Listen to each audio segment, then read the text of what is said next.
Hello once again, good old DC Rice here, and welcome to the Daily 5. The top 13, yes 13, one more than the usual dozen finalists, will perform during tonight's 2-hour edition of Fox's American Idol.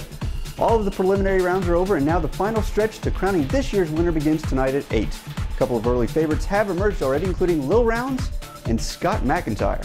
DVD shelves are getting quite the lineup of new releases today. The movie that led to Sean Penn's Oscar just a few short weeks ago, Milk, hit stores today, along with Sean William Scott's Role Models, which may or may not exactly include the kind of role models you'd really be interested in real life. Remember Sam Malone from Cheers? Such a classic show. Well, what if one day Norm and Cliff walked in, strolled over to their regular bar stools, and Sammy was nowhere to be found?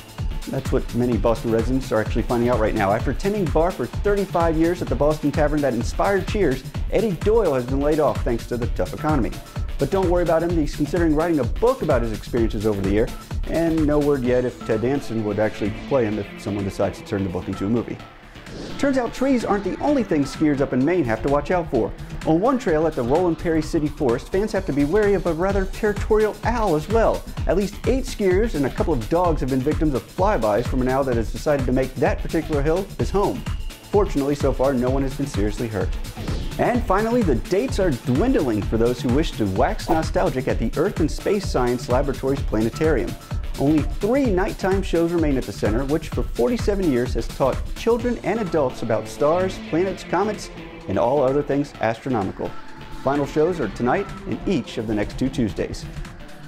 Well, that's it for this Daily 5. Don't forget, when you're out and about, you don't have to be without the news. From your cell phone, just go to mobile.newspost.com to stay up to date.